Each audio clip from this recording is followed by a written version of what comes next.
ஒரு தந்தையும் மகனும் தங்களுடைய கழுதையை விற்பதற்காக சந்தைக்கு ஓட்டி சென்று கொண்டிருந்தனர்.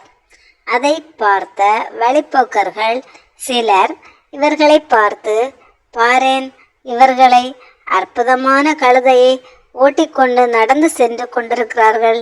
இவர்களில் யாராவது அதில் ஏறி செல்லலாம். ஆனால் பொருளை கொடுத்த கடவுள் அதை பயன்படுத்த அறிவை கொடுக்கவில்லை இவர்களுக்கு என்று ஏளனம் செய்தனர்.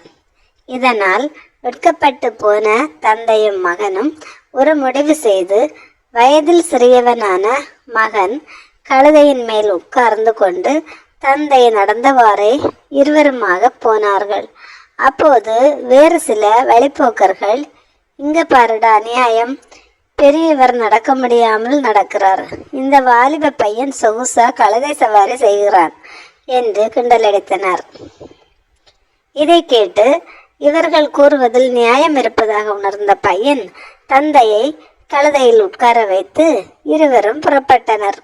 இன்னும் சற்று தூரம் சென்ற பின் ஒரு வழிப்போக்கன் இவர்களை பார்த்து, களி முற்றிவிட்டது, இங்க பாரு, நல்லா சுக்கு மாந்தடி போல இருக்கிற பெரியவர் ஒரு நோஞ்சான் பையனை நடக்க விட்டு தான் மட்டும் சொகுசாக கழுதை மேல் ஏறி போகிறார் என்றான். வழக்கம் போல இதை கேட்ட தந்தை மகன் இருவரும் ஒரு சேர கழுதை மேல் ஏறிக்கொண்டனர். இனி இந்த உலகம் தங்களை பார்த்து கேலி பேசாது என்று தந்தை கூறினார். கொஞ்ச தூரம் சென்ற பின் இன்னொரு வழிப்போக்கன் இவர்களை பார்த்து, 2 தடியன்கள் ஒரு நோஞ்சான் கழுதையின் மேல் ஏறி சவாரி செய்கிறார்கள், இரக்கங்கெட்ட ஜென்மங்கள் என்று காட்டமாக விமர்சித்தான். இதை கேட்டு வருந்திய தந்தையும் மகனும் கழுதையிலிருந்து குதித்தனர். இனி என்ன செய்வது என்று சிந்தித்தனர். நீண்ட ஆலோசனைக்கு பிறகு மக்கள் மனம் மகிழ கழுதையை நாம் கட்டி தோளில் சுமந்து செல்வோம் என்று முடிவு செய்தனர். அவ்வாறு கழுதையை தோளில் சுமந்து செல்கையில் வழியில் ஒரு காட்டாறு குறுக்கிட்டது. அதை கடக்கையில் கழுதை மிரண்டு போய் வெள்ளத்தில் விழுந்தது.